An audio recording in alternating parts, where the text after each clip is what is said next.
Gente, então vamos começar a nossa reunião de hoje, tá? E hoje eu vou fazer uma oração, porque eu achei um texto, gente, no livro, quando eu fiz a minha formação da Tomo 2 lá na minha casa, que eu achei muito lindo, que eu gostaria de dividir com vocês, tá? Então, vamos serenando, né, para nós termos a nossa reunião com esse grupo querido que é a AME Pelotas, e de termos o prazer de ter a nossa querida Sidéria falando para nós, né, conduzindo o estudo, que eu sei que ela se dedicou muito, estudou bastante para fazer esse estudo com muito amor e com muito carinho. Então, vamos serenar para aproveitar essa 1h30, que temos o prazer, a bênção de Deus, da gente poder aproveitar e utilizar isso tudo como crescimento para a nossa vida, né, e na melhora das nossas relações, principalmente que a gente possa aproveitar essa encarnação com todo o conhecimento que a gente tem recebido. Então, que possamos começar a nossa reunião aproveitando com serenidade, com bastante ânimo, né, nessa família querida. Então, a gente vai começar. E eu vou colocar, gente, porque eu achei tão lindo isso, que é por isso que a gente está aqui, né? A gente está aqui porque a gente gosta de estudar e de ter que aprender, né? E de poder colocar isso na nossa vida diária. Mas olha que interessante, gente. Casimiro Cunha, olha que interessante que ele fala nesse livro da Tomo 2, lá da Casa Lobo da Costa, lá que eu participo, que eu sou trabalhadora lá. Espiritismo. Espiritismo é uma luz gloriosa, divina e forte, que clareia toda a vida e ilumina além da morte. É uma fonte generosa de compreensão compassiva, derramando em toda parte o conforto da água viva. É o templo da caridade em que a virtude oficia e onde a bênção da bondade é flor de eterna alegria. É árvore verde farta nos caminhos da esperança, toda aberta em flor e fruto de verdade e de bonança. É a claridade bendita do bem que aniquila o mal, o chamamento sublime da vida espiritual. Se buscas o espiritismo, norteia-te em tua luz. Espiritismo é uma escola e o mestre amado é Jesus. Né? Então, que a gente possa pensar nisso, né? Todos nós que nos dedicamos e estudando, né? Que é tão bom participar desse estudo, é tão bom a gente estudar o Espiritismo, né, gente? Porque a gente nota, assim, o quanto isso nos faz bem, e a gente faz isso com muito amor. Então, embalada por essa oração, vamos começar hoje com a nossa Sidéria. Fica bem à vontade, Sidéria, não sei como é que tu pretende fazer hoje, minha querida, aí fica à vontade aí. Boa noite. Eu queria começar primeiro demonstrando a minha gratidão. É bem gostoso estar com vocês. Eu estava comentando no início que a reunião do dia 12 eu fiquei com muita vontade de participar com vocês, acabei assistindo depois, mas não foi possível. E, quando eu preparei essa segunda parte, né? Eu fiquei pensando, não, vamos retomar algumas coisas para situar quem não pôde participar e depois a gente entra nos assuntos, né? Eu fiz tipo um resuminho, assim, para ninguém ficar perdido, né? Então, eu vou tentar colocar um pouquinho e aí, se alguém quiser perguntar, eu explico depois o que ficou para trás, tá? Então, a minha parte seria o capítulo 7 e 8. Eu acredito que a gente termine hoje o 7, dificilmente entra no 8 com tanta informação. É importante explicar por que está demorando tanto, né? É porque o capítulo 7 ele é diferente dos demais, pelo menos dos que eu já assim aprofundei o estudo, né? O 7 ele tem são vários ensinamentos, né? Que o Drúzio, desculpa, o Sanzio, né? Ele passa para o grupo e depois, no capítulo 8, ele vai retomar uma certa lógica que tem nos capítulos anteriores, né? Então, por isso que ele demora mais o 7, porque é muita informação. E aí, claro, se ficar maçante, eu dou uma agilizada se vocês quiserem, mas é um conteúdo que me pareceu bem importante de a gente estar analisando no 7, né? O 8º Mas vai ter hora. fica tranquila de não correr, viu? Se der, fica bem à vontade, tá? Faz no Eu teu acho que ritmo. o 8 é mais rápido, mas o 7 ele tem essa peculiaridade, né? E são conteúdos que assim, eu me preocupei em passar para vocês o que eu pude refletir, mas juntos que a gente vai poder analisar, né? De repente eu até faço um olhar diferente, que vocês vão me trazer um outro olhar, até por isso que eu fiz os slides, porque assim vocês acompanham e quem lê o livro vai poder me questionar e discordar daquilo que eu coloquei aqui, né? Porque sempre quando a gente lê um livro, a gente vai ler conforme a nossa história, né? Nossas vivências, e isso acaba tendo uma certa influência, né? Que faz a gente ler errado. Mas vamos lá, não vamos perder tempo. Eu vou compartilhar a tela e aí vocês me falem se vocês estão vendo.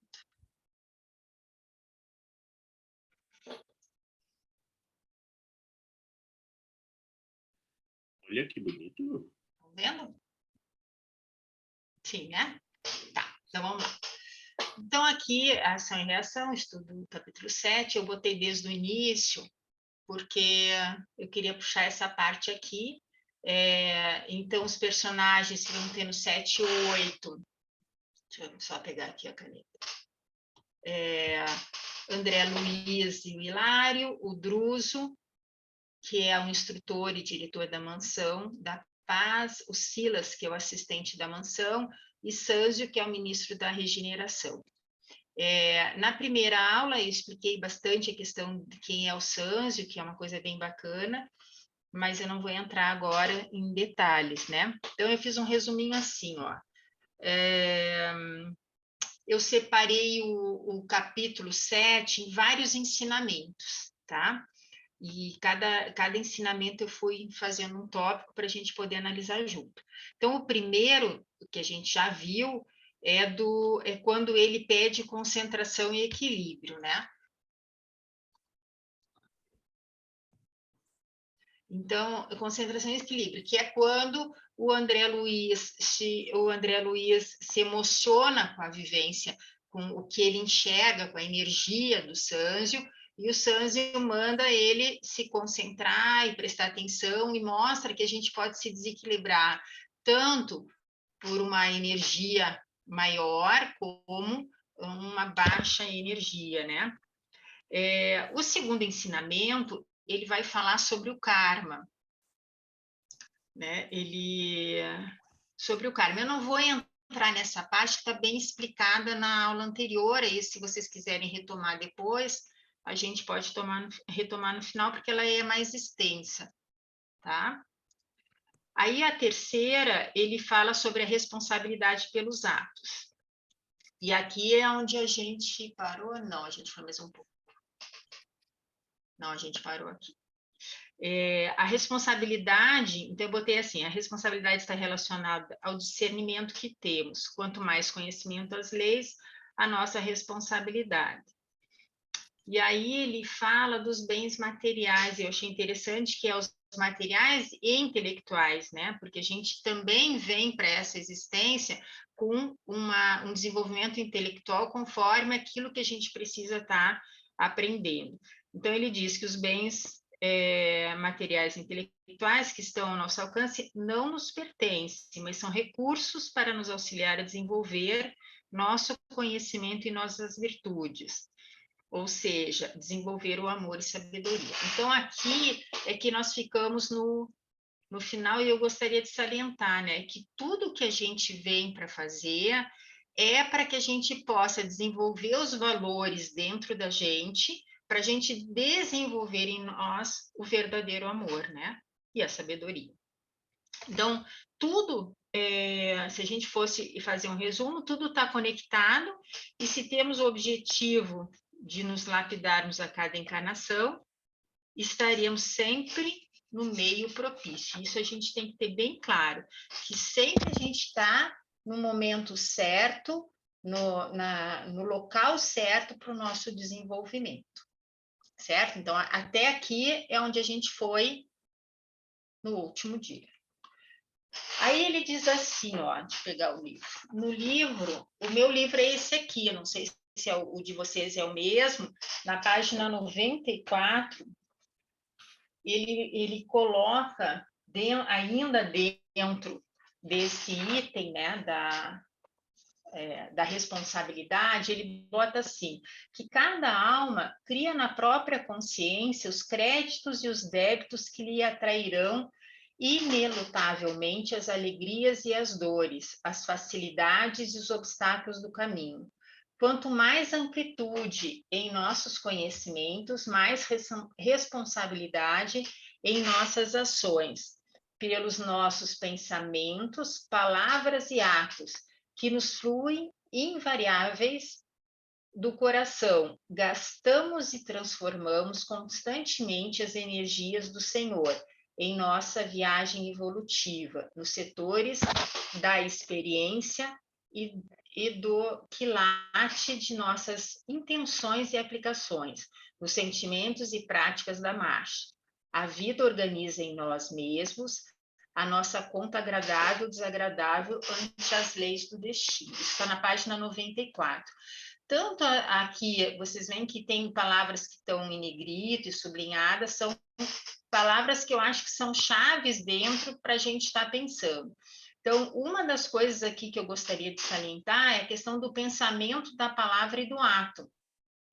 Que não é só ato, a gente às vezes acha que é só ato, mas só no pensamento é energia, né?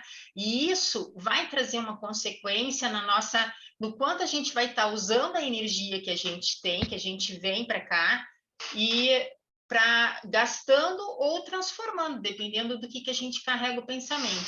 Então, aquela frase que a gente ouve muito no Espiritismo, orai e vigiai, ela é extremamente importante. Eu interpreto ela como orai, internalizai, né? Faça um reconhecimento, se autoconheça, né? E o vigiar presta atenção, ouça o que você está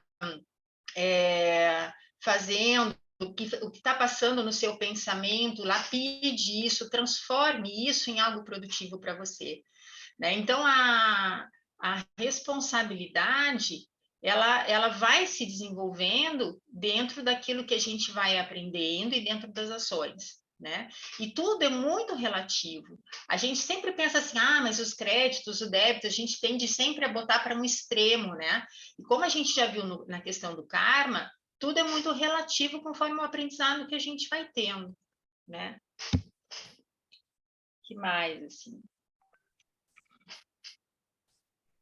Esse é o 8, né? Tá. Então, ali tá. Uma coisa que eu queria colocar é assim, ó, quando eu salientei ali a própria consciência, é que, assim, é importante, a gente já sabe, já se falou muito sobre isso, mas é que quando a gente desencara, não vai ter ninguém ali nos cobrando, nos exigindo, muito pelo contrário, né? A espiritualidade é muito tranquila nisso, né? Ela respeita muito o nosso caminhar, né? E então isso significa que não vai estar ninguém lá nos aplaudindo, elogiando pelas coisas boas que a gente fez, mas também ninguém vai estar lá nos massacrando, né? A menos que eu esteja ligada pelo pensamento, né? Então, os registros que a gente tem é na nossa própria consciência. Então, quando a gente desencarna, isso vem à tona, né? Ou vem pela culpa, e aí a gente baixa a energia, e aí a gente acaba se conectando com outros irmãos que pensam na mesma forma, ou estão na mesma sintonia, ou a gente vai sintonizar com o nosso mentor, com o nosso guia, com os espíritos que estão à nossa volta tentando nos auxiliar, sejam familiares, amigos de outras encarnações, né? Então, isso que eu queria salientar nesse própria consciência aí, né? E a outra coisa que ali eu sublinhei, a vida organiza em nós mesmos a nossa conta agradável e desagradável. De novo, a gente fala a questão da vida enquanto um sistema. Tudo é muito organizado, é muito estabelecido, né? Não como um determinismo, mas tudo se encaixa, tudo tem a ver uma coisa com a outra. A ligação que eu tenho com você.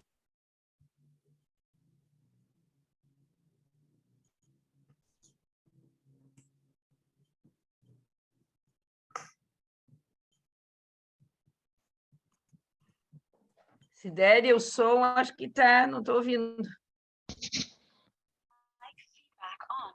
Voltou? Voltou.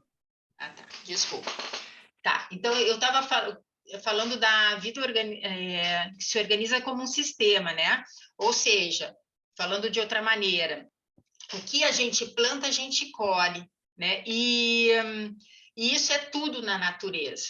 É de qualquer coisa na natureza, né? Uma planta, uma semente de laranja, ela vai, quando ser colocada na terra, ela vai desenvolver um pé de laranjeira, né? Então, ela não vai dar outra fruta. Então, tudo se relaciona no universo, tudo é um sistema, e as nossas ações, elas se envolvem nesse sistema de alguma forma. Entenderam essa parte? Sidéria, eu vou até contribuir, vou tentar contribuir de uma coisa, eu me lembrei, esses dias na nossa casa, a gente estava estudando capítulo, algumas coisas que falava disso, e eu me lembro que uma colega falou uma coisa tão importante, que a gente é médium, na verdade, né? A gente até não exerce, mas a gente é médium 24 horas ao dia, né? E isso me fez lembrar esse parágrafo da importância da gente ter serenidade no nosso pensamento, né? A gente como trabalhador e no dia a dia, porque o que que acontece, né? As pessoas que trabalham em casas espíritas ou outros trabalhos também, a gente que recebeu muito conhecimento e oportunidade, como a gente aqui, né? Como a gente tem uma maior responsabilidade sobre o nosso pensamento e nossos atos, né? Que a gente estava comentando justamente sobre como que dar passe não é uma coisa assim tão simples, ou até qualquer atividade na casa espírita. E, na verdade, o pessoal acaba se preparando para uma casa espírita para aquele momento, quando, na verdade, a gente tem que regrar o nosso pensamento, iluminar com coisas boas, o dia todo praticamente, né? Desde que a gente acorda. Porque aqui diz, quanto mais amplitude nos conhecimentos, mais responsabilidade das nossas ações. Me lembrei disso, quanto a gente precisa ter esse trabalho. E às vezes não é fácil, né? Não é nada fácil isso, né, Sidéria? É um exercício que temos que fazer, né? Não é nada fácil, sem dúvida. Verdade. E nesse próximo slide, eu acho que complementa isso que tu está dizendo, quando ele vai falar o quarto ensinamento sobre o bem e sobre o mal, né? Que o bem, ele coloca, ele argumenta assim, vamos pensar num jeito bem simples, né? O que é o bem, né? E aí ele diz que o bem é o progresso e a felicidade, a segurança e a justiça em todos os nossos para todos os nossos semelhantes e para todas as criaturas de nossa estrada. O bem será, desse modo, nossa decidida cooperação com a lei, a favor de todos, ainda mesmo que isso nos custe a renunciação mais completa. E aí ele coloca que Jesus é o nosso modelo e guia, né? E aí, com o mal, ele diz que o mal será sempre representado por aquela triste vocação do bem unicamente para nós mesmos, a expressar-se no egoísmo e na vaidade, na insensatez e no orgulho, que nos assinalam a permanência nas linhas inferiores do espírito. Assim, quando eu penso a questão do bem e do mal, eu tenho muita dificuldade, assim, de ver o mal assim, tem que ser ou é bem ou é mal, né? Porque é uma condição, é um desenvolvimento, assim, o que é bem para você pode ser mal para mim, né? É muito relativo à compreensão. Então, quando ele traz a questão do bem como um processo em que eu vou estar fazendo desenvolvendo a felicidade em mim, consequentemente, à minha volta, o que ele está falando? Da fraternidade. Eu não posso estar bem se o outro não está bem, né?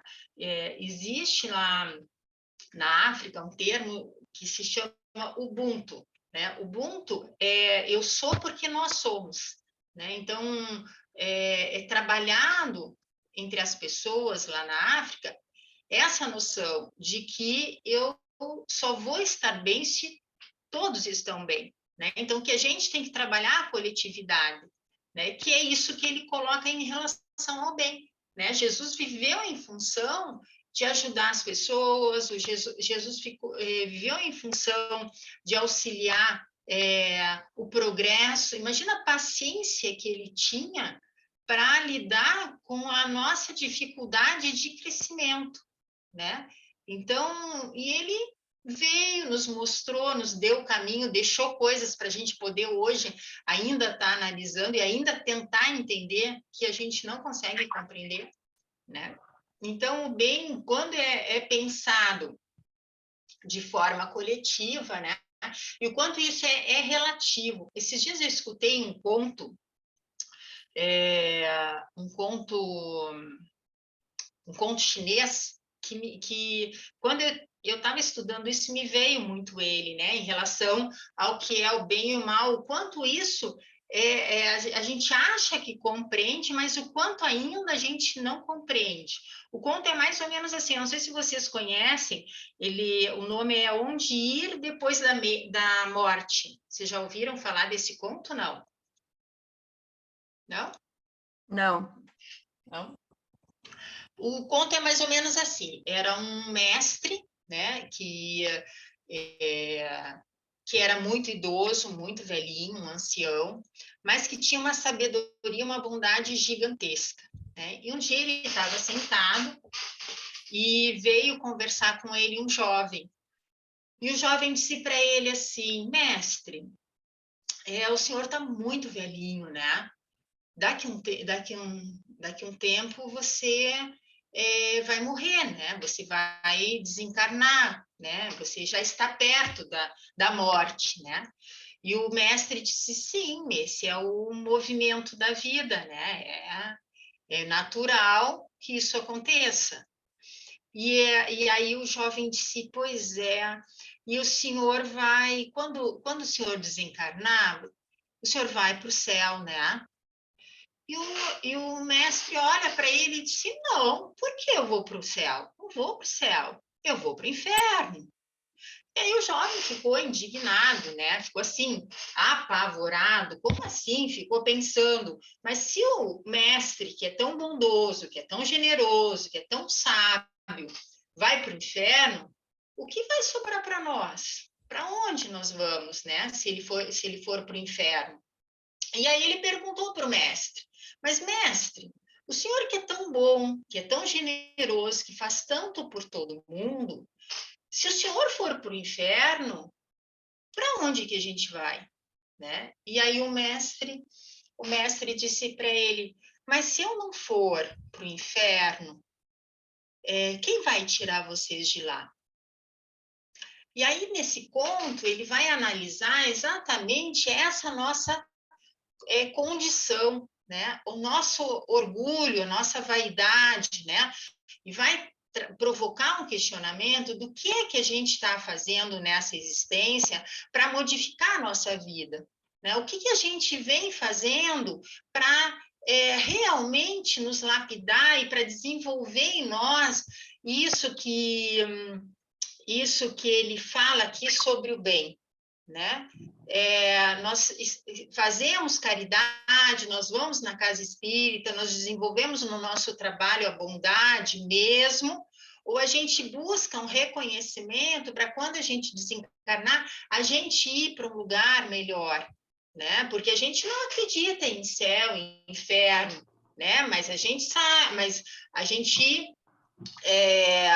estuda que existem colônias, que existe umbral, né? E aí a gente tem muitas coisas que a gente pode analisar até sobre isso. Mas esse conto, ele traz essa essência do que vem dentro de nós, que precisa ser lapidado. O quanto realmente eu estou desenvolvendo a fraternidade. Marcelo, E aquilo que mais obrigada por passar a informação e atender ao paciente. Obrigada. Que aquilo que mais ou menos, na última aula, né, eu questionei vocês, né? Por que a gente vai ficar no umbral? Tem muito trabalho para a gente fazer, né? A gente tem que continuar o que a gente está fazendo aqui. Por que a gente não vai continuar do outro lado? Por que a gente vai parar, né? Mas ao mesmo tempo, quando eu escutei esse conto, né? Eu fiquei pensando assim, mas o quanto também é sutil a nossa vaidade, né? Então, hoje, a gente não tem, a gente já lapidou muito da gente em muitos aspectos em relação à agressividade, à violência, mas o quanto ainda tem essa sutileza da vaidade, do egoísmo, né? Que se a gente olhar o nosso pensamento, a gente vai saber o que é que precisa ser trabalhado em nós, né? Então, quando ele traz a noção do bem e do mal, né?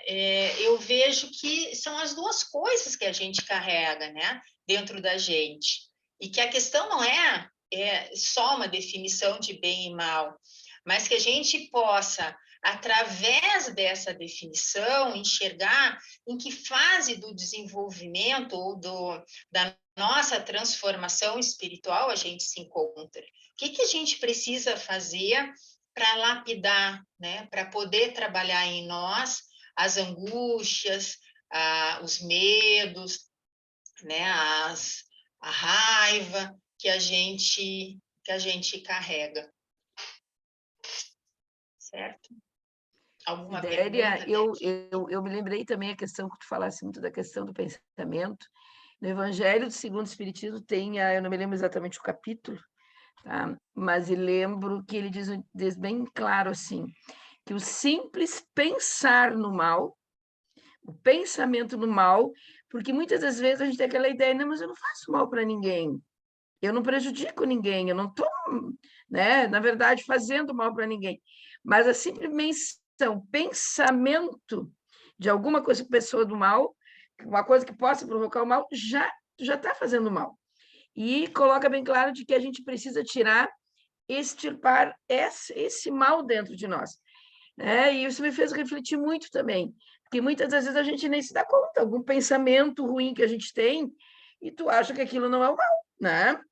Porque acha, não, eu vou fazer, não, mas eu não prejudico ninguém, eu sou uma pessoa do bem, eu ajudo todo mundo, mas o esforço maior é da gente tentar também não pensar no mal, né? Porque o simples pensamento já é provocar o mal também, né? Então, esse esforço Na diário. verdade, eu diria, não é não pensar no mal, mas é saber desse mal que passa pela minha cabeça. Porque o saber faz a transformação, né? A gente tem que entender que no processo evolutivo a gente está numa fase em que a gente vai viver os dois. Hoje à tarde eu estava dando uma aula sobre o capítulo 8 do Evangelho, em que fala sobre os bem-aventurados os puros de coração, né? E eu estava abordando exatamente a questão do puro de coração. Ele não está dizendo que a gente é um espírito puro, né? Ele está falando que a gente tem que tentar desenvolver o coração puro, né? O que isso significa? Que quando eu faço uma coisa, uma caridade, ou eu faço um bem para cada um de vocês, ou para algo específico, e aquilo provoca em vocês uma transformação, ou eu vejo que eu fiz um bem para vocês, isso vai me encher de alegria. E ao me encher de alegria, isso me aproxima de Deus. E ao me aproximar de Deus, eu me aproximo da lei, né? Porque Deus é a lei, né? Então eu acabo desenvolvendo nisso algo que vai me transformando dentro, né? Então não vai ter uma constância, vai ter momentos em que eu vou ter aquela alegria, aquele bem-estar, porque a gente entrou numa sintonia e uma ajudou a outra, entendeu? Às vezes é simples, é uma mensagem que vocês enviam para alguém que naquele momento estava triste e que com a tua mensagem, né, ela modificou, ela viu, nossa, você lembrou de mim, né? Então, assim, eu vejo que são pequenos gestos que vão fazer a diferença, entendeu? E o mal também é assim sutil às vezes, né? Então, por exemplo, se eu estou andando na rua e alguém me esbarra, que foi o exemplo que eu dei, né? Alguém me esbarra e eu olho, a pessoa fez de propósito, eu vi que ela saiu rindo e que eu caí no chão. Na hora, qual é o sentimento que vem em mim? Não é de amor, ai, eu entendo essa pessoa. Na hora eu vou sentir uma raiva muito grande, né, pela provocação que eu tive. O que eu vou fazer com essa raiva é uma questão de cada um, né? Que aí é que entra aquilo que eu posso lapidar. Então, esses sentimentos, eles estão aqui dentro de mim. E a todo momento eu vou ser desafiada a olhar para eles, a saber deles. Então, quando eu começo a olhar para eles, quando eu me aproprio deles, no sentido não de controlar, porque não se controla sentimento, mas que eu passo a olhar para eles, a vida vai se transformando dentro de mim. E aí eu vou conseguindo chegar mais perto desse bem, né, que provoca uma mudança em todos, né? Não só em mim. Por quê? Porque eu vou irradiar. Quando eu estou bem, eu irradio para todo mundo. Se eu acender uma luz grande aqui, vai iluminar tudo. Se a luz é pequena, vai iluminar pouco. Né? Então, é esse movimento que a gente sempre vai ver na atual fase da existência que a gente está passando. Né? Somos seres imperfeitos em processo de crescimento. Né? Então, esse crescimento, ele se dá lentamente. E aí, o que acontece? A gente, como desenvolve rápido o intelectual, a gente já entendeu isso. A gente já entendeu que a gente tem que ser perfeito, mas a gente não é. Então, o que a gente tende a fazer? A gente tende a esconder de nós mesmos as nossas próprias dificuldades. E aí a gente não avança, a gente estaciona ou anda devagarinho. Por quê? Porque não é a questão de mostrar para o outro ou não, mas é de eu poder olhar para dentro de mim e poder trabalhar em mim aquela dificuldade que se apresenta. Entendem? Alguma pergunta até aqui?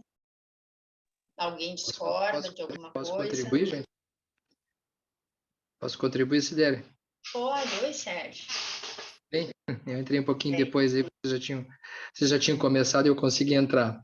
Mas estou acompanhando aqui as reflexões, né, importantes. E eu estava pensando aqui que quando a gente estuda essas questões, pensando filosoficamente, elas são muito óbvias, né? Na filosofia tudo é muito fácil, ninguém vai discordar daqui de nada disso que a gente está falando, porque a filosofia é muito simples, né? A gente deseja o bem e não quer o mal, então é muito fácil. Mas quando a gente tenta estabelecer esses fatos dentro de nós, isso fica bem mais complexo, né?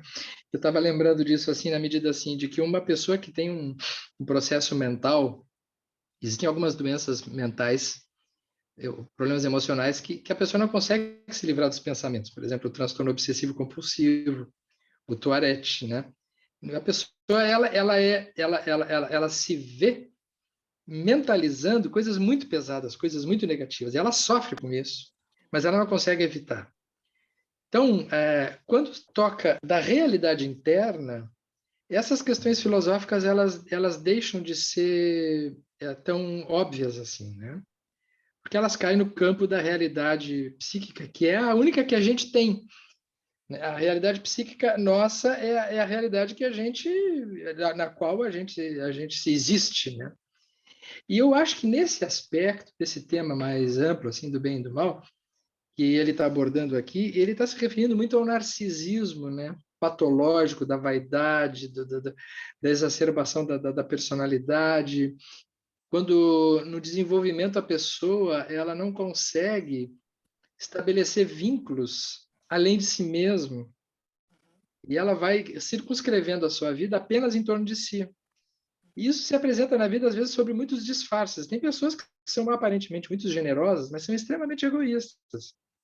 Pessoas que têm, assim, uma ação, desde que aquilo seja um foco de atenção para si mesmo. Isso, às vezes, a gente observa, inclusive, no nosso meio. É muito perigoso, às vezes, algumas projeções de personalidade, de pessoas que se tornam muito famosas e tal. E às vezes, a gente vê que é uma tocaia, uma armadilha tão grande isso. Porque aí a pessoa fica, às vezes, sob um foco muito perigoso, iluminado pelos holofotes da vaidade, e aí acaba despertando um caminho falso, assim, de aparentemente um caminho de iluminação, porque iluminação não é isso. Iluminação não é uma conduta externa. Ela é um encontro interno, onde a pessoa vai se descobrindo e vai conseguindo transformar isso aí em alguma coisa na ação com os outros. É simples, no conceito. E muito complicado na operação prática, né? Então, eu acho que esses conceitos que tu está trazendo aí, Sidério, eu acho que tu está sendo muito clara, né? Tu tem uma colocação muito, muito boa, assim, né? Mas ela passa muito por uma série de dificuldades mesmo que a doutrina espírita nos mostra, assim, que é a questão do desenvolvimento do fórum íntimo, né? Da autodescoberta, do desenvolvimento pessoal, que é preciso ter muita honestidade dentro disso, saber quais são os nossos campos de possibilidade e procurar avançar em direção aos outros, que é o que Jesus ensinou, né? O que Jesus fez não foi assim. Aqui tem uma parte que diz assim que ele renunciou a si mesmo. Ele renunciou a si mesmo no que ele poderia ter de narcisista. Mas ele foi muito ele mesmo o tempo todo. Ele nunca renunciou a si mesmo. Não teve ninguém que foi ele mais ele do que Jesus. A renúncia que se refere aqui é uma renúncia de uma projeção humana. É um outro tipo de renúncia. É uma renúncia de quando a pessoa abdica de tudo aquilo que poderia ser mais importante para ela nas suas questões mais objetivas. E adere a uma proposta mais profunda. Assim. Então, acho que tem uma nuance assim, muito importante nesse aspecto assim, do renunciar. Porque tem muita gente assim, eu vou fazer caridade, eu vou fazer o bem, aí vou renunciar a mim mesmo. E aí começa a se imolar. Na verdade, é uma fuga dos próprios problemas. Né? Tem muita gente que foge dos próprios problemas na argumentação de que está se dedicando para os outros. Não, ele não está se dedicando para os outros, ele está fugindo de si mesmo. Então tem muita armadilha nisso aí, né? Esses campos são muito cheios de caminhos aí que a gente precisa pensar. Então era isso que eu queria só trazer. Sim, sim, até tu me fez lembrar tem um exemplo que eu uso muito, que é aquele do avião, da máscara, né? E a gente aprende no avião que tem que pôr a máscara primeiro em si e depois no outro, né? E o colocar em si é o não abdicar da gente, né? Isso é caridade, né? Sim. Se a gente fosse fazer uma analogia, né? Porque renunciar, na medida em que eu estou cuidando de mim, eu quero o bem do outro também. Eu tenho como cuidar do outro. É interessante o teu exemplo que tu lembrou, né? Eu vou renunciar a mim mesmo, não vou colocar máscara. Pronto, morre todo mundo. Uhum. Isso é egoísmo, né? Isso me fez lembrar, gente, também assim, ó, do capítulo, acho que é 12, do Evangelho segundo o Espiritismo, amai-vos uns aos outros como eu vos amei. E eles colocam bem claro, que se eu não me amar, isso significa, se eu não gostar de mim, não gostar aceitar o meu corpo aqui nessa vida terrena, né, e cuidar da minha saúde física, mental, moral, espiritual, eu não vou poder ajudar ninguém, mesma coisa, né? Eu não vou estar fazendo bem também, porque se eu não gosto de mim, eu não me cuido, como é que eu vou cuidar de alguém, né? Sim. Sim. Exatamente. Mas alguém gostaria de fazer um comentário, gente? Essa parte do bem e do mal é bem interessante mesmo.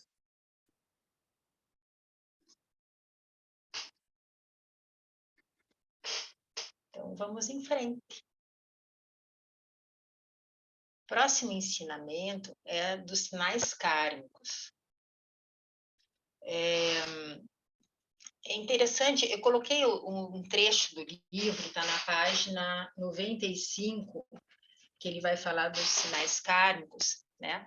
Porque que eu achei legal que ele compara com uma planta, né? Mostrando que os sinais eles estão dentro da gente, né? É só observar o pensamento que passa no teu pensamento e a gente vai saber o que lapidar, o que a gente precisa transformar em nós, né?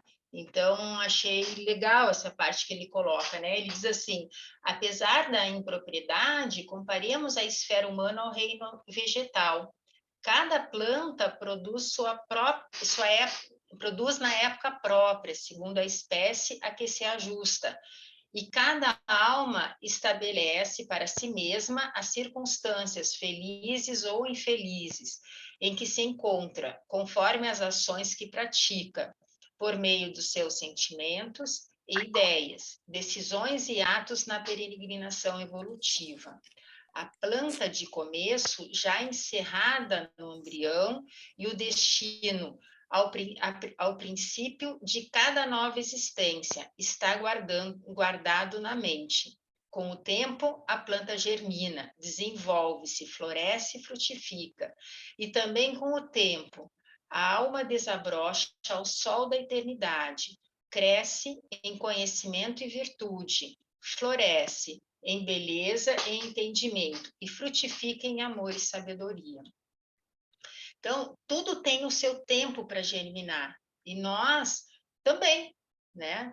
Como a planta, a gente vai germinar, a gente vai desabrochar, só que a gente desabrocha como, né? Desenvolvendo em nós o conhecimento, as virtudes. Não basta eu conhecer se eu não for trabalhar isso, vivenciar isso que eu estou estudando, se eu não trabalhar dentro de mim o conhecimento que eu fui adquirindo, né? Porque só é conhecimento verdadeiro aquilo que eu sei pôr em prática, né? Aquilo que faz parte de mim, né? Como no conto em que o idoso diz que ele vai para o inferno, por quê? Porque ele já entendeu que ele precisa, para estar bem, ele precisa estar com o outro, que os outros à volta dele têm que estar bem, né? E aí ele coloca também que nossa mente guarda consigo em germe os acontecimentos agradáveis ou desagradáveis, que a surpreenderão amanhã, assim como a pevide minúscula encerra potencialmente a planta produtiva em que se transformará no fruto, né? Então, a gente tem tudo isso guardado, né, dentro de nós. E aí, conforme a gente vai transformando isso, né, vai transformando também o dia de amanhã. Sidéria? Alguma... Aqui parece que ele traz nessa abordagem o que Jesus trazia para nós através da parábola dos talentos. Quando Jesus fala da parábola dos talentos, ele diz assim, que quando o Senhor saiu em viagem, né, enfim, ele emprestou vários talentos. Ele emprestou 2 para um, 5 para um para um, 2 para outro e 5 para outros. Deixou os seus bens. Ele deixou para que eles guardassem seus bens, para eles cuidassem seus bens, né? E na parábola dos talentos ele diz assim: um recebeu 1, outro recebeu 2, o outro recebeu 5. Cada um conforme a sua capacidade. E aqui ele diz assim: cada planta produz na época própria, segundo a espécie a que se ajusta. Ele está falando, parece, da mesma coisa, né? Que a gente precisa também saber qual é o nosso potencial. Porque, às vezes, se a gente está com possibilidade de 2 e tenta fazer 5, a gente exagera. E, às vezes, a gente tem possibilidade de fazer 2 e só faz 1. Quer dizer, tem uma medida dentro de nós que é uma medida que é individual, não é?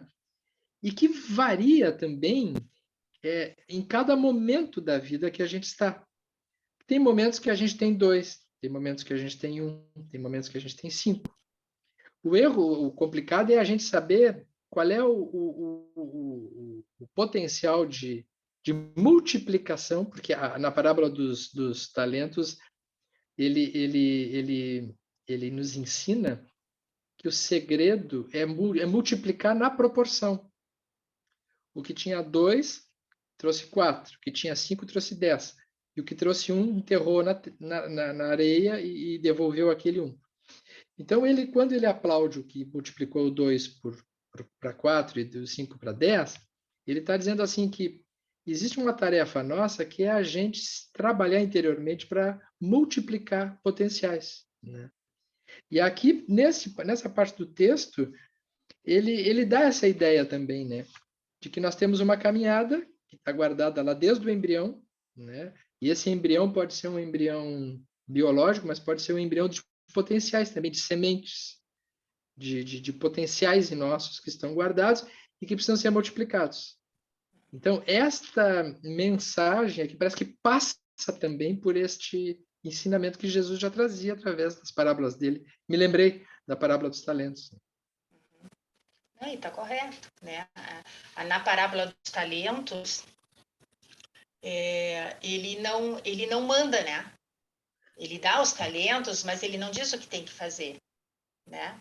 E aí elogia. Eu comparo muito também, eu uso essa parábola e junto com a noção da escola, aquela visão que na última aula eu já coloquei, da gente enquanto aprendizado escolar, né? Que a gente vai produzir conforme a série em que a gente se encontra, né? E que tá tudo certo, né? E que a gente vai devagarinho aprendendo. Então, eu não posso cobrar de uma criança que está na primeira série coisas que eu cobro na quinta. Ela ainda não desenvolveu isso nela, né? Mas ela é tão importante, o aprendizado é tão importante quanto o aprendizado da quinta série, né? E então todos nós vamos passar por essa etapa, né? Não somos melhores nem piores. Então, quando ele traz aqui a semente, né? Ele traz isso, né? Que a gente vai desenvolver, que bem colocou a questão dos talentos, né? Quer dizer, por que ele aplaudiu o de 5 e o de 3, né? 3, né? 2 ou 3. 2, né? 2. Por que ele aplaudiu? Porque tá dentro da condição de cada um, não são iguais, né? Mas eles se desenvolveram, eles saíram do lugar, eles andaram, né? Então, eu gosto muito da escola também, do aprendizado escolar, para mostrar isso, assim, que aquilo que a gente estava falando no outro slide, a questão do bem e do mal, que, assim, que a gente é um ser egoísta, não temos ainda que trabalhar em nós, né?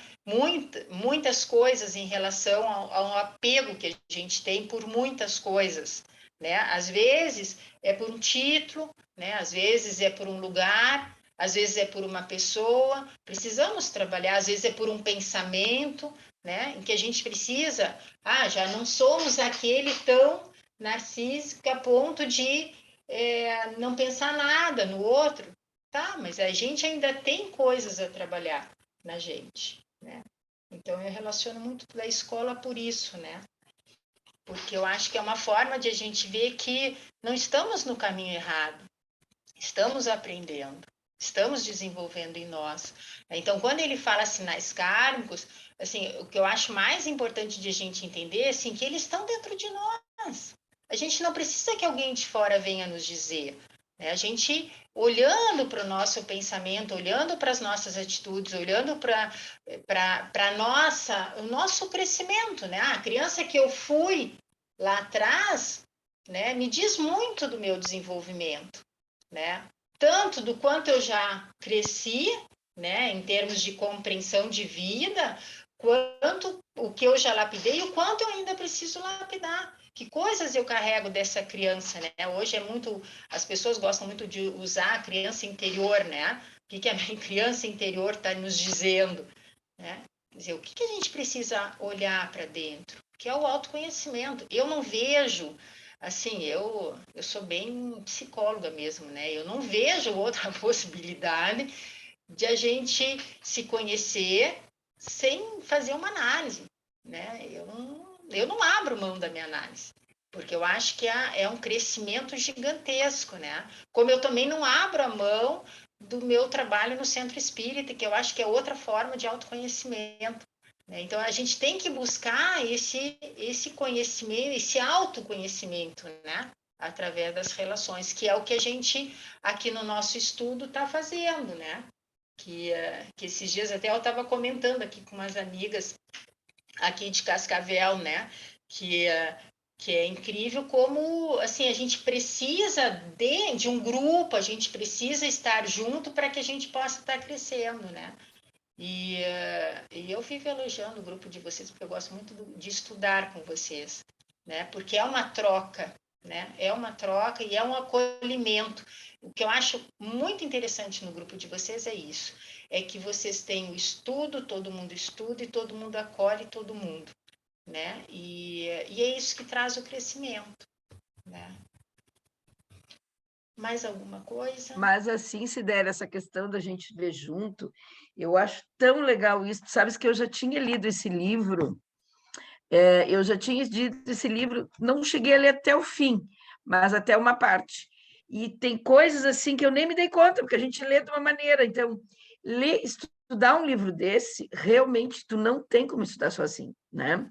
E até as reflexões que a gente tem em outros assuntos, né? Já Jesus dizia, né? Onde está um, eu estarei, mas a gente tem mais gente ainda, então são mais pessoas raciocinando, cada um ao seu ver, cada um na sua visão, mas acho que o crescimento tem que ser compartilhado como a gente faz em grupo. Eu acho que é assim que a gente cresce, né? Uhum. Olha esse capítulo mesmo, quanta coisa a gente dissecou, né, Sidéria? Sem dúvida, sem dúvida. Sensacional, viu? Sem Isso dúvida. aqui, tu sabe que eu fiquei pensando, Sidéria, até vou te dar uma ideia, viu? Tu sabe que a Janine, eu me lembro que ela apresentou, foi do Missionários da Luz, eu não me lembro o capítulo, depois eu posso olhar no 2021. Ela apresentou tão bem, Sidéria, mas tão bem, que depois ela acho que fez outras apresentações. A tua apresentação está tão boa que tu pode até apresentar e beneficiar outras pessoas com esse teu estudo também. Porque ficou muito bom, viu, Sidéria? É um capítulo bem interessante, né? Esse capítulo, principalmente. Esse capítulo ele é muito bom. E assim, eu me É. identifiquei bastante com ele, eu gostei bastante. E agora, quando eu estava estudando, que eu peguei para estudar de novo para a aula de hoje, eu vi outras coisas, que eu disse, meu Deus, como isso passou, devia ter colocado. E fui lá e coloquei, na verdade, né? Então, não deixem passar da aula de hoje o capítulo 7, porque senão é capaz de eu ler mais um pouco e aí enxergar mais outras coisas, né? Do capítulo. Porque ele tem, são detalhes que são importantes. Até para a gente compreender depois, né? Quando conhecer a história do Antônio, né? Então, não sei. Aí é que é no outro capítulo, esse mesmo. É no outro capítulo. É. Bem legal. Bem, então vamos em frente. Agora, esse outro slide, eu vou dizer para vocês o que eu escrevi aqui nesse outro slide. Esse aqui, eu botei assim na minha folha, eu fiz alguns tópicos e botei assim. Que lindo, que grandeza. Então, essa fala dele eu achei assim de uma riqueza assim fantástico, tá na página 96. Ele diz assim: nas esferas primárias da evolução, pode-se dizer determinismo. Ah, peraí, eu tenho que ler a pergunta para vocês entenderem. Peraí. Então, olha só a pergunta.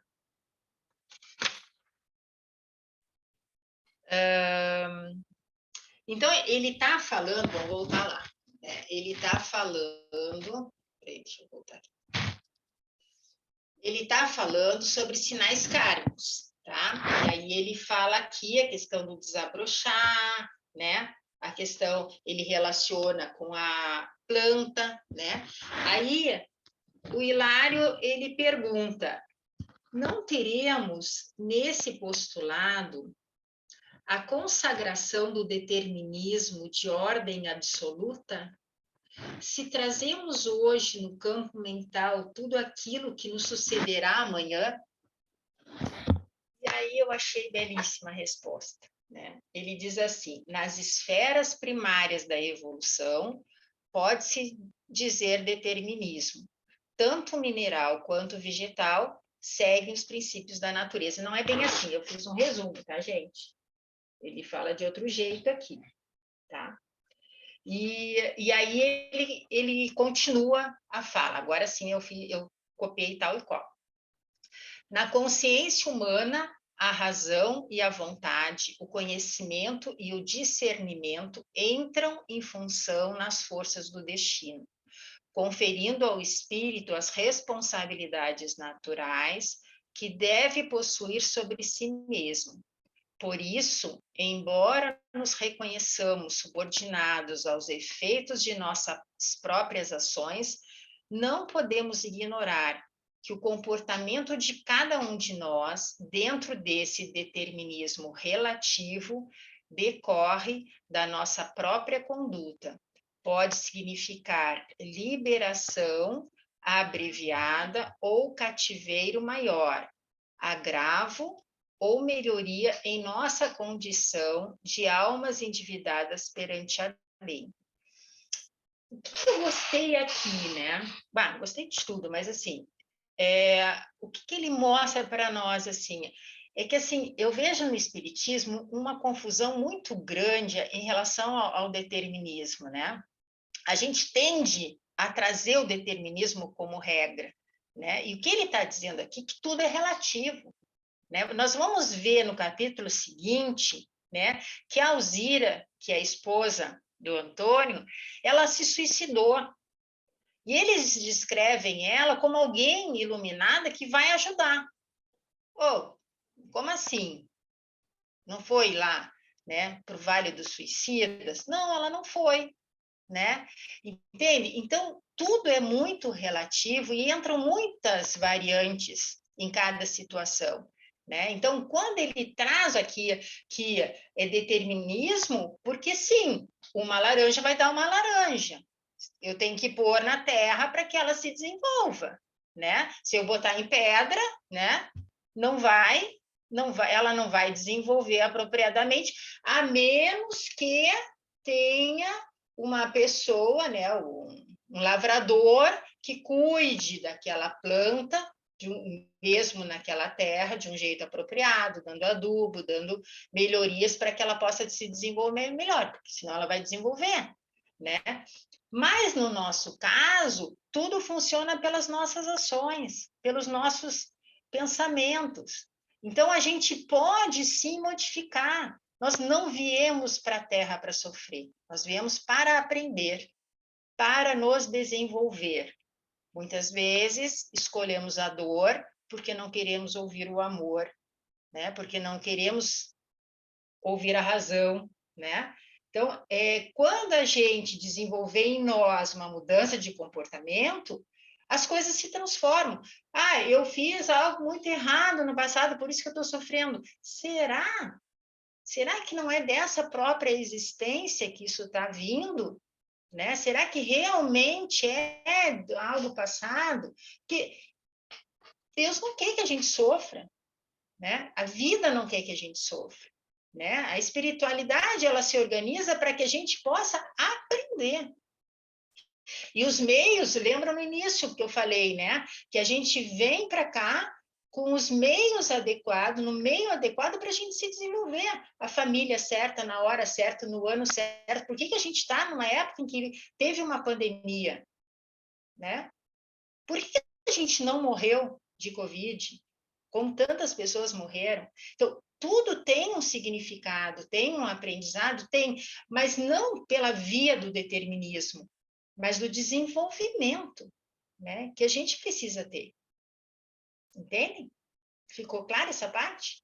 Isso aí eu achei muito legal essa parte aí, Sidéria, porque como a gente vê isso, né, com as pessoas que sofrem, né, ou passaram por realmente, principalmente problemas de saúde. Ah, não, mas eu tive esse problema porque realmente é uma coisa do passado, ou às vezes outras pessoas também falam isso, né? Como isso é importante que tu coloca, a gente que trabalha em hospital, a gente vê muito isso, então virou um chavão, e a gente sabe que não é assim, né? Muitas vezes não é assim, claro, algumas vezes sim, né? Tu teve alguma coisa lá mal resolvida, né? E tu vai ter que... Mas não é uma... Eu acho que esse padrão, esse chavão do espiritismo é uma coisa que a gente tem que ter muito cuidado, né, pessoal? Porque senão aí tu fica sempre com aquela, não, eu estou passando por isso, porque eu cometi isso no passado. Outra coisa, se vê uma pessoa, né, que a gente sabe muito bem que está ligado ao tipo de morte, que se suicidou em outra vida, vem com aquela característica. A gente sabe que nem sempre é assim também, né? Então, isso que tu está falando é muito importante, Sidério. Muito Com importante certeza. mesmo. Mas, assim, eu acho que essa definição de determinismo, ela vai se relativizando. Ele usa o termo aqui, né? Determinismo relativo. À medida que o que vai entrando no humano, ele vai se relativizando. Então, assim, nesse momento agora, eu estou criando novos destinos para mim. Não é? Então, assim, o que existe são propensões, são determinações anteriores, propensões, probabilidades. É um jogo de forças. Quanto mais básica a natureza, mais absoluto é esse determinismo. Está nas formas primitivas, como ele diz aqui, nas formas automáticas, tem que ser absoluto. Como tu diz, a laranja tem que dar laranja, não vai fugir disso, não vai dar limão. Porque senão não teria uma uniformidade na natureza. Mas à medida que entra a consciência, isso se torna absolutamente relativo. E acho que tu toca num ponto essencial, assim, que é, no nosso meio espírita, a tendência da simplificação. Que se torna simplória, às vezes, algumas explicações. A pessoa está passando por isso é porque fez aquilo. E fica tudo na conta da outra encarnação, como se a gente... Né? Das outras encarnações. Eu fecho totalmente com o que tu diz, assim, eu acho que muito pouco é de outras encarnações. Muito é a encarnação, do que nós estamos vivendo agora. Muito, muito. O que a gente sofre, o que a gente padece, o que a gente se destina para a gente mesmo são as construções da vida atual. A não ser que sejam injunções kármicas muito determinantes, doenças genéticas absolutas, acontecimentos fatais, que não dependem absolutamente da nossa vontade, isso tudo tu entra no campo do relativo. Tocou na questão do suicídio. Essa questão do suicídio é fantasticamente assim, confusa. Se criou a ideia, a pessoa se suicidou, foi para vários suicidas. Bobagem! Bobagem! Não existe inferno dos espíritas. Se criou o inferno dos espíritas. O umbral é o inferno dos espíritas. Não existe umbral, não existe inferno. Os espíritas criaram dentro do espiritismo o inferno. E quem vai primeiro para lá são os suicidas. Né? Claro que tem no suicídio todo um inferno interior de quem se suicida. Então ele não vai para o umbral, ele já estava no umbral, então ele permanece onde ele já estava. Ele vai ter que ter muita ajuda para sair dali. Mas isso é uma condição absoluta? Não. Porque muitas vezes a condição interna de um suicida é completamente diferente da de outro. Então, é diferente alguém que se suicida por uma doença, por um estado extremo de desespero, de agonia, daquele por um motivo fútil. Né? Então, eu acho que tu toca assim realmente. Tu não, né? Nessa ideia. Tu pegou, vamos dizer assim, do que o texto está trazendo aqui e está desenvolvendo, e a Vera agora atrás também, né? Um aspecto realmente muito importante para a gente pensar nesse nosso ambiente que a gente às vezes observa muito uma tendência a uma simplificação perigosa, né? Que torna o espiritismo uma doutrina sob suspeita por parte de quem ouve do outro lado, porque muitas vezes a pessoa diz assim, a pessoa quebrou o braço, quebrou o braço de outra pessoa na encarnação. Fica uma matemática fria isso aí. E pouco inteligente. Né? É que a gente não sabe explicar, né? Aí a gente tenta achar uma explicação óbvia, né? Que não é óbvio, né? E essa eu acho muito interessante, assim, porque a gente fala que não tem a lei de Talião, mas a gente acaba, né, na prática, falando dela, né? Porque é usando no determinismo, é assim, fez errado, matou alguém, vai morrer na outra, mas e aí quando é que acaba isso, né? É uma pergunta que eu sempre fiz na minha juventude. Tá, mas se isso é assim, quando é que acaba? Né? Porque se alguém vai me matar, essa pessoa está criando uma dívida para ela, né? Então assim não pode ser, a mudança não pode ser por aí. né? E aí no estudo o que a gente aprende? Não é assim, é pelo amor, né? A gente precisa se transformar internamente. Então, quando ele fala ali, significa liberação abreviada ou cativeiro maior, o que ele está nos ensinando? É que se eu transformar em mim as coisas que eu preciso transformar, por que eu vou continuar sofrendo? Por que eu vou continuar na dor se eu já desenvolvi isso em mim? Não tem porquê, né? É vivência, né? À medida em que eu já fiz essa mudança, não tem mais aprendizado ali. Para que eu vou estar sofrendo? Né? Então, essa liberação abreviada era uma coisa que eu questionava e me diziam, inclusive, muitas vezes, não, karma é karma. Não, como assim karma é karma? Né? Que castigo é esse? Né? E uma outra Então, coisa, assim, Sibila, só me metendo um pouquinho mais aqui, né? Hoje eu tô aproveitando, porque às vezes eu não estou conseguindo entrar, Vera. Então agora eu entrei falando bastante, até peço desculpa E para quem nós quer estamos te falar. aproveitando, coisa boa. É, eu acho que se cria alguns cacuetes no nosso discurso, que é assim. Aquele livro Memórias de um Suicida, né, do Camilo Castelo Branco, que se suicidou. Aquilo é usado como uma espécie de bíblia anti-suicídio pelos espíritos. Assim, quando a pessoa não quer que alguém se suicida, dá aquele livro horroroso para a pessoa que está sofrendo. Muitas vezes tem pessoa com depressão, com pensamento suicida. Eu já vi espíritas orientando ler aquele livro para ver o que vai acontecer com ele se ele suicidar, né? Como se isso fosse um trabalho espírita, né? Assim, a pessoa não vai se matar por pavor de que vai ficar pior do que já está, que já é um inferno na vida dela. Quer dizer, que tipo de caridade é essa quando se orienta da pessoa? Lê uma coisa horrível para quem já está péssimo, né? Então, assim, e que nem a questão do aborto também. Ah, não pode fazer o aborto, porque senão vai. E começa a fazer uma catequese para a pessoa aderir a uma bandeira ideológica, sem entender por que está entrando naquilo ali, sem ver o sentido interno, qual é a circunstância. E aí se criam normas do que é o certo e do que é o errado. E aí se pensa que está se instituindo o conhecimento espírita através disso. Então tem uma série de coisas assim, isso aqui não se pode fazer, isso aqui se pode fazer, e se cria uma cartilha. Se a pessoa obedecer aquela cartilha, ela se salva. Se ela não obedecer aquela cartilha, ela é condenada. E aí a pena do talhão. Isso é um equívoco. A doutrina espírita é uma doutrina de consciência. A pessoa vai conhecer e depois ela vai escolher o que ela quiser para ela. Não é? Então, esta é uma maneira assim, que às vezes a gente observa no nosso meio de repetir alguns cacuetes da Igreja Católica, né? Dessas igrejas assim mais que tradicionalmente a religião instituiu essa forma taliônica assim, de impedir comportamentos considerados errados. O Espiritismo ele é uma doutrina muito difícil nesse sentido, porque ela não tem essa proposta originalmente. No entanto, a gente tem uma tendência a repetir isso aí. Sérgio, agora me lembrei disso, já vi muitas vezes a questão de ler o livro. Lembrando, né? Não sei quem já leu o livro, olha que eu demorei muito para ler aquele livro.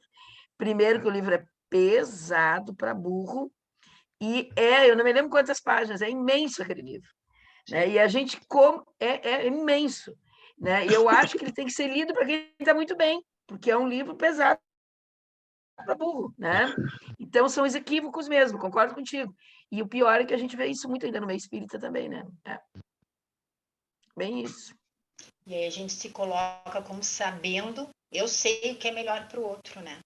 Uhum. Ele não sabe nem para a gente, né? Quem somos nós para determinar o que é melhor para o outro, né? E assim, a gente tem no Espiritismo, em qualquer livro que vocês vão ler, vocês vão ver que o tempo inteiro ele está questionando esse nosso saber do outro, né?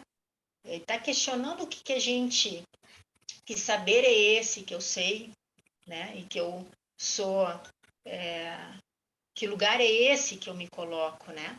Quer dizer, não é o outro que eu tenho que transformar, é a mim mesmo, né? Então, por isso que eu digo que esse aqui eu gostei bastante, né? Do que ele trouxe, porque é isso, né? Eu acho que eu botei lindo por isso. Eu disse que ele é lindo porque é assim que passa o meu pensamento. Ele conseguiu expressar o meu pensamento quando ele colocou isso, né? Que é a minha vontade que vai fazer a transformação, né? Vocês não podem saber, né? Se eu não sei, vocês não podem saber da minha capacidade de mudança, né? É o meu desejo que vai contar, né? De querer transformar minha realidade. Certo? Vamos em frente, que tem mais sobre agora o livre-arbítrio. Né? Ele fala de determinismo e livre-arbítrio. Que essa aqui é uma outra questão que eu acho muito polêmica no centro espírita também. Né? Que ele diz assim, ó, a pergunta, né? Mas, ainda mesmo nas piores posições expiatórias, inquiri, goza a consciência dos direitos inerentes ao livre-arbítrio? Como não? Falou o ministro generoso. Imaginemos um delinquente monstruoso, segregado na penitenciária, acusado de vários crimes, permanece privado de toda e qualquer liberdade na enxóvia comum. Ainda assim, na hipótese de aproveitar o tempo no cárcere para servir espontaneamente à ordem e ao bem-estar das autoridades e dos companheiros, acatando com humildade e respeito as posições da lei que o corrige. Atitude essa que resulta do seu livre-arbítrio, para ajudar ou desajudar a si mesmo. A breve tempo, esse prisioneiro começa por atrair a simpatia daqueles que o cercam, avançando com segurança para a recuperação de si mesmo. Quando a gente lê isso, a gente pensa assim, mas isso não existe. Não tem isso. Né? O cara que vai e mata um monte de gente, que é monstruoso, que é delinquente, vai se transformar. Né? E aí eu fui atrás, inclusive, para trazer para vocês os dados mais precisos, eu não achei, não consegui achar, mas há muito tempo, uns anos atrás, eu assisti um documentário no Netflix, Humanos, não sei se vocês assistiram esse documentário. E ele começa o documentário descrevendo um rapaz, né, que ele havia matado uma mulher, né? Uma mulher que ele não conhecia. Ele tinha vários problemas, ele matava as pessoas e ele foi condenado à morte, eu acho, ou à prisão perpétua. Não sei dizer ao certo, mas assim, é isso que eu fui atrás e eu não consegui achar o documentário. E aí, o que aconteceu com ele? Vocês estão me ouvindo? Sim, tá tranquilo, Sidério. Tá. Não, é que baixou aqui o negócio que o meu filho botou e eu fiquei em dúvida. E aí, o que aconteceu com ele? A mãe da mulher que ele matou, foi visitar ele na prisão. E quando ela foi visitar ele na prisão, ela acolheu ele. Ela disse que ele tinha tirado dela o único bem que ela tinha. E que a partir daquele momento ele ia substituir, ela ia cuidar dele, né? Mais ou menos era isso, né? E ela foi lá e acolheu, ela não brigou, ela não recriminou ele, ela não condenou, né? Ela disse que enquanto ele estivesse vivo, ela ia lá visitar ele. E aí ele conta a transformação que ele teve internamente com a atitude dela. Que ele disse que ele nunca tinha tido ninguém que se preocupasse. Ela que salvou, que ele mais prejudicou, no caso, né? Foi lá e acolheu ele. Né? E aí ele mostra, apesar que assim não ia mudar a sentença dele, né? Apesar disso, ele se diz que ele estava em paz agora, que ele tinha que se transformado com aquela atitude dela, né? Então, isso é um fato real, é documentário, né? Então, isso que ele está colocando aqui no livro, sim, é possível. Mas o que a gente ouve? A gente ouve que não, que quem tem muitas dificuldades, um espírito que é muito doente, que tem muitos entraves na vida, né? Ele não tem o livre-arbítrio, né? Ele é prejudicado no livre-arbítrio. E não, o que ele está dizendo aqui que não todo mundo tem direito, é igualdade, né? E no livro, em muitos momentos, ele vai estar abordando, como já abordou no que a gente andou lendo, né? É que vai ser, quando a gente viu aquela parte da responsabilidade de cada um, que vai ser cobrado de cada um conforme aquilo que avançou. O que ele está dizendo? Que uma criança que está na primeira série, ela não vai ser cobrada por alguém que está na quinta, ela vai ser cobrada por alguém que está na primeira.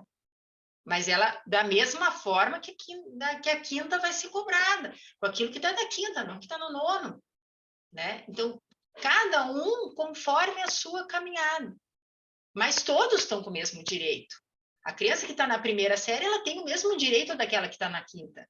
Ninguém é melhor do que ninguém. Então, a gente tem que tomar muito cuidado com essas definições para a gente não achar que a gente é melhor do que o outro, porque a gente tem um conhecimento maior. Não, vai ser nos cobrado esse conhecimento. O que a gente está fazendo com esse conhecimento que a gente está adquirindo? É isso que a gente tem que pensar.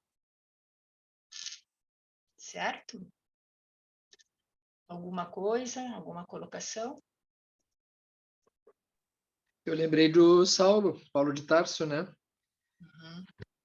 Eu li ainda agora novamente esse livro e uma coisa que me chamou a atenção, esse delinquente que está aqui era o Saulo. Uhum.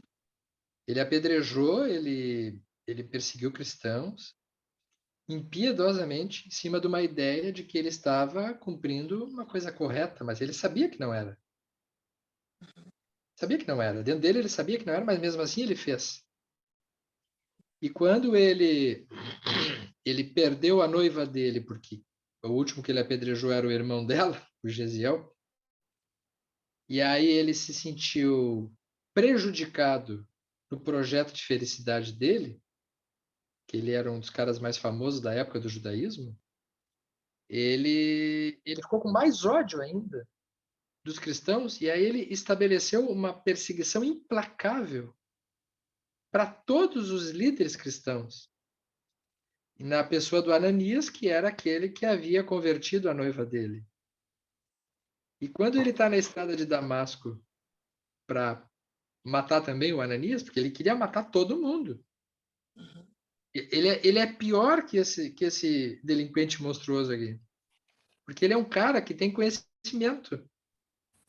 E ele simplesmente aboliu da parte do judaísmo aquilo que falava em piedade, que falava em compaixão. Ele aboliu, ele fez uma tradução própria. Uhum. Mas naquele momento que ele está indo, na estrada de Damasco, quem é que vai buscar ele? O próprio Cristo. Pode. Como é que pode Cristo ter buscado um cara desse? Então, eu acho que tem tudo isso, tem tudo a ver com isso que você está trazendo aqui, porque não temos como avaliar o que vai dentro de uma pessoa como um potencial de uma semente que, às vezes, só vai brotar mediante situações muito graves. Eu desconfio muito de pessoas mornas. Pessoas assim que tem que estar sempre tudo bem para estar bem. Não. Eu concordo contigo que é no conflito que a gente cria o novo.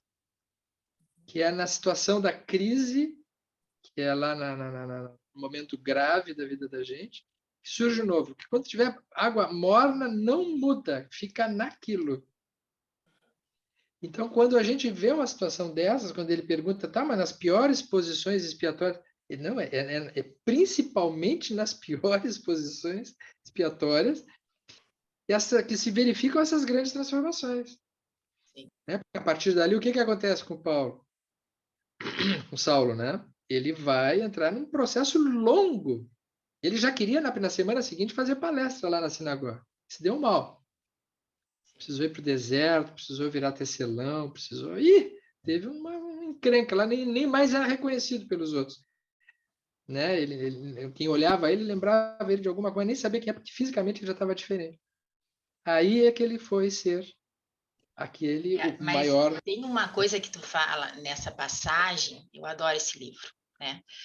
Que ele fala, quando ele encontra Jesus, que diz, ele tinha consciência. Não, ele estava lá, registrado, adormecido dentro dele, né? Ele se cegou para essa informação, né? E quando Jesus aparece para ele, o que ele faz? É como se Jesus descortinasse para ele a verdade. E ele entra em sofrimento e o pensamento dele corrói ele por dentro, né? E aí Jesus diz para ele não se deixar levar por isso, né? E aí que ele diz, que queres que eu faça? Exato. Né? Quer dizer, Como é que ele diz? Dos aguilhões, né? Não, não resista aos aguilhões. Porque ele poderia entrar no processo de culpa interminável diante daquilo. sim, sim. É o que a gente acaba fazendo, né? É. Assim, enquanto tem, né? Que vigiar esse pensamento, né? Porque erramos, vamos em frente, o que tem para fazer? Né? É seguir esse ensinamento que Paulo diz, né? Que queres que eu faça? Né? O que é que eu preciso fazer? Né? Se Jesus nos chega na frente, né? O que a gente vai dizer para ele? Né? Diante de alguma coisa que a gente precisa transformar, né? Então, eu penso assim que toda vez que a gente tem uma verdade e que a gente diz que a gente sabe a verdade, a gente está no erro, né? É o momento em que mais a gente tem a possibilidade de errar, né? Porque a verdade é relativa, né? O que é aquilo que eu falei para vocês quando eu estudei esse livro, né? Esse capítulo a primeira vez, eu vi uma forma. Agora eu peguei, ele ficou adormecido lá uns dias, né? Aí eu peguei de volta para ler, eu vi outras coisas, né? E daqui a um tempo nós vamos ver outras coisas, né? Que são importantes, como a Vera falou, que ela leu e ela não percebeu alguns detalhes que ela está percebendo agora, né? É assim, a gente caminha, né? Mas tem que ter movimento, a gente tem que sair da zona de conforto, né? Porque através dessa saída é que a gente vai dar o passo, que é significativo para a nossa evolução, né? Mais alguma coisa? Algum comentário, pessoal? Não, então eu acho que dá para mais um. Não vai dar para ter. Tenho ideia, temos mais 10 minutinhos. Pode seguir, sim, Sidério. Tá, era até onde eu queria parar, porque o próximo slide é um assunto bem complexo, polêmico, tem muitas reflexões que a gente precisa tempo para estudar. Então, essa aqui vai ser a última, se vocês me permitem, né? Então, no sétimo ensinamento, ele vai falar sobre a justiça divina, né? E a pergunta que ele faz é a seguinte: venerável benfeitor, para nossa edificação, poderemos recolher mais amplas anotações sobre a melhor maneira de colaborar com a lei divina em nosso próprio favor? Dispomos de algum meio para escapar à justiça? É a pergunta dele. E aí, né, a resposta vem nos mostrar que não. Ninguém escape e a consciência já desperta faz questão de reparar seus débitos, né? Ou seja, quando eu acordo, né, que eu desperto, o que eu quero? Eu quero resgatar isso, né? E o que é resgatar os débitos? É eu pôr em prática o que eu descobri. Não basta eu despertar, né? Não basta Paulo ter despertado, ele precisava a segunda parte, que era pôr em prática, né? É fazer algo para rever aquilo que ele tinha feito, entende? Aquelas atrocidades que ele fez, era necessário rever tudo isso. Ele tinha que seguir uma caminhada e exemplificar com ele próprio aquilo, né, que ele havia descoberto. Então, a consciência que desperta, ela quer. Eu não preciso que o outro me diga. Essa história de que eu venho para cá porque eu tenho que fazer isso, não. Eu estou escolhendo. Eu estou escolhendo determinadas coisas, né, para o meu crescimento. Não é alguém que vem e me diz algo. É óbvio que a gente, como a gente trabalha sempre, a gente tem um núcleo, né, de um grupo de espíritos que estão nos auxiliando. E é claro que a gente vai conversar como a gente conversa aqui, vamos ver qual é o melhor caminho, o que a gente pode fazer, o que a gente entende desse texto, o que tem aqui que a gente precisa analisar melhor. Então, a gente faz esse movimento com a espiritualidade, né? Mas a gente vai querer exemplificar, a gente vai querer mostrar que a gente aprendeu, né? E vai pedir para voltar, né? Então, e outra coisa que ele bota é que busca sempre promover o crescimento espiritual. Então, a justiça, ela não é castigo, como a gente estava falando. Ela tem a intenção de promover o crescimento espiritual. Se houve o crescimento espiritual, houve o aprendizado. Não precisa mais. Está pronto, né? E aí ele traz também a noção do tempo, né? Utilizamos do tempo para a reparação e sempre será assistido pela espiritualidade e auxiliado de acordo com nossos esforços. Então, conforme a nossa necessidade, conforme o nosso aprendizado, a gente vai sendo auxiliado. Aonde é melhor andar, qual é o melhor caminho, como reparar, como não reparar. Então, a gente tem que entender essa unidade. Nós não andamos sozinhos, nós andamos em grupo. E um ajuda o outro, né? Agora, se eu me fecho no meu saber, eu cristalizo, e aí eu evito o crescimento. Sidério, isso me fez lembrar, o que você está falando, que é uma coisa, quando eu li aqui também lembrei disso, né? A gente vê muito isso no dia a dia também, assim, várias religiões, né? Igreja católica, né? Já vivenciei com algumas pessoas, aquela pessoa que não perde uma missa, tá aquele horário, tem que ir na missa, não posso perder, né? Dentro das casas espíritas, aquelas pessoas que não faltam, que estão sempre lá.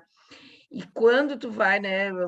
Tu acaba ficando sabendo que são pessoas que, na verdade, não conseguiram resolver os problemas dentro de casa, que são os mínimos, né?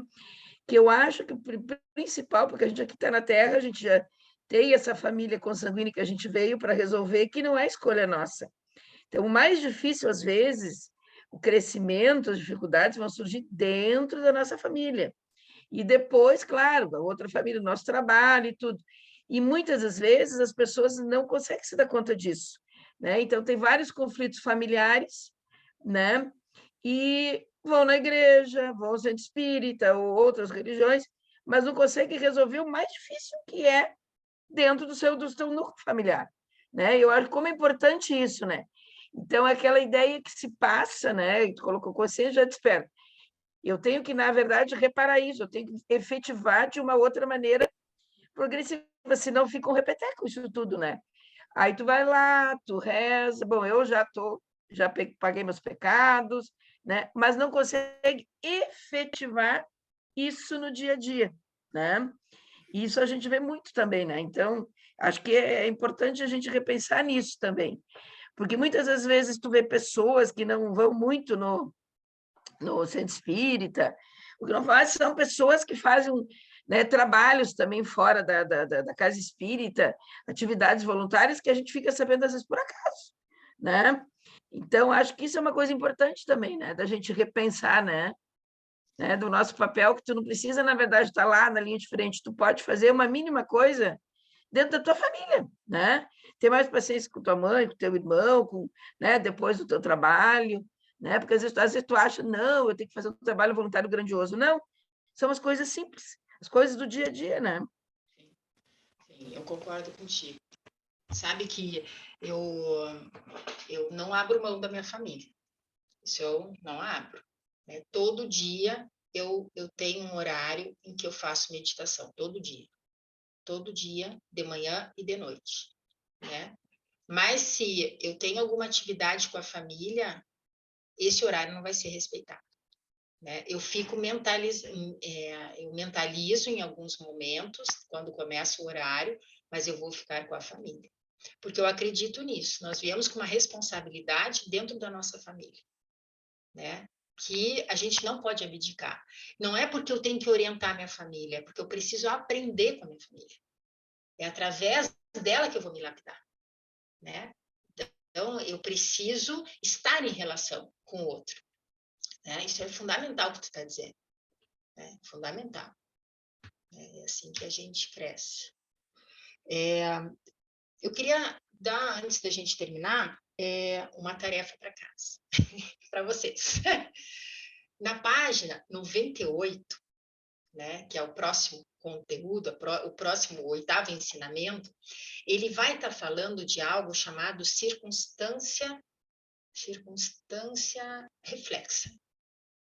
Eu confesso para vocês que é uma coisa que me impactou muito ao ler isso, né? E eu gostaria muito que vocês lessem essa parte, né, para a gente poder pensar junto, né? Não é uma coisa assim que ficou muito trabalhado na minha cabeça, assim, eu acho que são coisas importantes de a gente pensar o que vem com essa informação que ele fala sobre circunstâncias reflexas, que está na página 98, tá? Aí na próxima aula a gente começa por esse ensinamento, certo? Isso aí, Sidéria, vamos dar tarefa para esse povo aí, vamos estudar. Vamos estudar. Se não estudar, não tem problema, venham e a gente faz a reflexão junto, né? Claro. Mas não vai ser cobrada, não é tarefa que vai ser cobrada, mas eu acho que seria rico se vocês assim, pudessem ler essa parte. Tá bom? Bom, pessoal, são 22 horas, tá? Então, assim, eu acho que vamos agradecer a Sidéria e hoje a presença do Sérgio, né? Que eu sei que o Sérgio tem pouco tempo, está estudando, né? E pôde participar aqui com a gente, né? E abrilhantou a nossa discussão, né? Estava muito bom. E as reflexões fantásticas. Por isso que eu te disse no início, viu, Sidéria?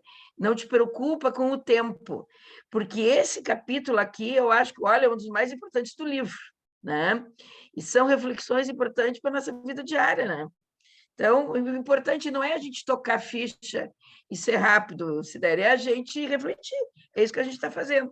Eu acho que tem sido bem bom, viu? Então, não te preocupa com isso. Estava muito bom, viu, Sidéria? Então, antes da gente encerrar, eu vou pedir para a Elodie se ela pode fazer uma oração para nós. Elodie. Posso, com certeza. Eu acho que o meu áudio está bem hoje, né? Porque na última reunião ficou meio ruim. Não, está ótimo. Está bem? Está então, bem. Tá. Então, queridos amigos, serenando o nosso coração, a nossa mente, a nossa alma, vamos agradecer a Jesus, nosso mestre, nosso amigo, pela oportunidade de estarmos hoje aqui reunidos para continuar o nosso estudo e agradecer a Sidéria, a nossa colega, que brilhantemente nos trouxe tantos aspectos para que possamos pensar, para que possamos aprofundar acerca da nossa vivência neste mundo, neste planeta, e de tudo que envolve a nossa vida e a vida de nossos irmãos. Agradecemos aos espíritos iluminados que sempre estejam conosco, nos proporcionando uma caminhada serena, uma caminhada de luz, uma caminhada onde sempre consigamos enxergar o nosso irmão, aquele que mais necessita e aquele a quem podemos aprender, auxiliar e a crescer nessa nossa caminhada terrena. Te agradecemos mais uma vez, Jesus, por tudo que de bom nos acontece e ajuda-nos a enxergar melhor as nossas dificuldades e que não as desmereçamos, ao contrário, que tenhamos a mente aberta e o coração tranquilo para entender que são elas que vão nos aproximar do teu infinito amor, se conseguirmos entendê-las e aproveitar os ensinamentos. Que tenhamos todos uma semana abençoada e possamos estar juntos todos novamente no nosso próximo estudo. Obrigada, Jesus, fica sempre conosco, que assim seja. Obrigada, Elodie, querida. Pessoal. Muito bom o áudio. Outro eu acho que deu umas falhadinhas, mas hoje está perfeito. Obrigada. Então tá, pessoal, foi muito bom, Sidéria, maravilhoso, Sidéria. né? Tá muito bom, o pessoal gostou muito. Agora com a tarefa, vou estudar bastante, né, Sidéria? Vamos estudar, pessoal. Eu li pela segunda vez esse livro, mas olha que até dá para ler depois uma terceira vez, né, gente? Como tu disse, né, Sidéria? A gente acaba vendo outras coisas, né? Foi muito bom mesmo. Valeu, Elícia. gente. Beijo. Boa noite. Muito bom, né, Elícia? Estava ótimo. Muito bom Tava mesmo. Boa E a noite, Ju obrigada, firme aqui, ó, de Sidéria. máscara e tudo aqui, ó, gravando para nós, ó. Firme a nossa Ju aí, ó. Ai, ai. Melhoras, viu, Ju? Tudo certo. Não, tá tudo certinho. Boa noite, gente. Boa noite, uma boa semana para Beijo. todo mundo, gente. Boa noite para todos. Beijo, beijão. Beijão, beijão. Beijo. Olha, a Gi mandou mensagem aqui. Aí eu vi ali, que legal. Que bom, Gi. Boa noite. Que bom que tu gostasse, Gi. Ai, que bom que o Sérgio entrou hoje, gente. Maravilhoso. Ficou bom, né? Participa bastante, estava ótimo. Bah, não. E sabe que o Sérgio